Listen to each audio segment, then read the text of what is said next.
मित्रों, महाभारत के युद्ध में भगवान कृष्ण ने केवल धर्म और न्याय के पक्ष में ही सभी निर्णय लिए, चाहे वो कर्ण से कवच और कुंडल लेने की योजना हो या फिर दुर्योधन को उसकी मां गांधारी के सामने निर्वस्त्र ना जाने देना। क्योंकि यदि कृष्ण ऐसा नहीं करते तो कहीं ना कहीं कौरवों का हित होता, और यदि ऐसा होता तो पांडवों के साथ घोर अन्याय होना निश्चित था।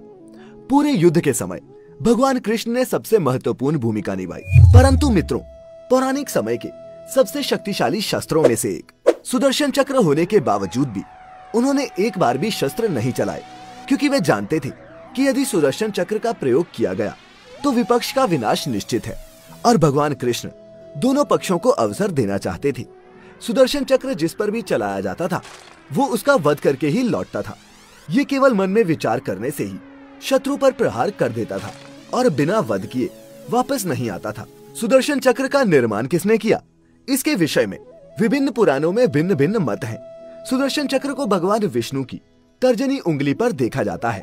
भगवान विष्णु ने सुदर्शन चक्र से अनेक दैत्यों का संहार किया। सुदर्शन चक्र की विशेषता ये थी कि ये उंगली पर तेजी से घुमाने पर वायु के प्रवाह के साथ बहुत अधिक वेग से अग्नि प्रज्वलित कर शत्रु को भस्म कर देता। इसके नाम मात्र से ही शत्रु सेना में भय व्याप्त होने के लिए पर्याप्त था। सुदर्शन चक्र को भगवान विष्णु एवं उनके अवतार भगवान कृष्ण ने धारण किया। मित्रों, ये भी उल्लेखनीय है कि सुदर्शन चक्र केवल भगवान विष्णु के अवतारों को ही प्राप्त होता है, क्योंकि यदि सभी को इस अस्त्र को चलाने की जानकारी होती तो संभव था कि इसका दुरुपयोग किया जा सकता था। इसकी संरचना अत्यंत जटिल है। कुछ मान्यताओं के अनुसार इसका निर्माण विश्वकर्मा द्वारा किया गया था। पुराणों में यह भी बताया गया है कि विश्वकर्मा ने सूरज के तेज से 3 वस्तुओं का निर्माण किया। पहला था सुदर्शन चक्र, दूसरा था पुष्पक विमान और तीसरा था त्रिशूल। वहीं कुछ पौराणिक मान्यताओं के अनुसार इसका निर्माण महादेव शिव ने स्वयं किया था और उन्होंने ही ये भगवान विष्णु को दिया था। एक बार आवश्यकता पड़ने पर विष्णु जी ने यह माता पार्वती को भी दिया और पार्वती माँ की कृपा से ये भगवान कृष्ण को प्राप्त हुआ। एक अन्य मान्यता के अनुसार भगवान कृष्ण को सुदर्शन चक्र भगवान परशुराम से प्राप्त हुआ है, और अब तक चूंकि भगवान कृष्ण के पश्चात विष्णु का कोई अवतार नहीं हुआ, तो प्रश्न ये उठता है मित्रों कि आखिर कृष्ण के बाद सुदर्शन चक्र का क्या हुआ और ये किसके पास गया। इसके उत्तर में भविष्य पुराण में एक उल्लेख मिलता है, जिसके अनुसार भगवान कृष्ण के इस संसार से अदृश्य होने के पश्चात सुदर्शन चक्र उसी स्थान पर धरती में स्वतः ही गड़ गया। जब भगवान विष्णु कल की अवतार के रूप में पुनः इस संसार में आएंगे, तब वो सुदर्शन चक्र को पुनः धारण करेंगे।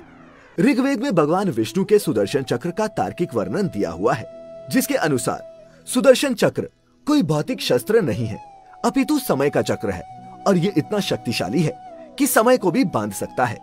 इस तर्क के कुछ उदाहरण भी उल्लेखनीय हैं। जैसे महाभारत में अर्जुन ने सूर्यास्त से पहले ही जयद्रथ का वध करने का प्रण लिया, परंतु जब भगवान कृष्ण को ज्ञात हुआ कि समय निकल रहा है और अर्जुन का ये प्रण टूट सकता है, तब उन्होंने सुदर्शन चक्र की ही मदद से सूर्य को ढक लिया था। महाभारत के समय जब भगवान कृष्ण ने अर्जुन को विराट रूप के दर्शन दिए, तब उन्होंने सुदर्शन चक्र की सहायता से समय को रोक लिया था, और इसी अंतराल में उन्होंने अर्जुन को भगवद गीता का उपदेश दिया था। यदि इस दृष्टि से देखा जाए तो सुदर्शन चक्र भगवान विष्णु का एक गुण है, कोई अस्त्र या शस्त्र नहीं, और वे जब चाहे तब इसे प्रकट कर सकते हैं। और इसीलिए माना जाता है मित्रों कि सुदर्शन चक्र भगवान विष्णु की कुंडलिनी शक्ति है। लेकिन मित्रों, आप सुदर्शन चक्र के बारे में क्या सोचते और समझते हैं, नीचे कमेंट्स में हमारे साथ जरूर साझा करें।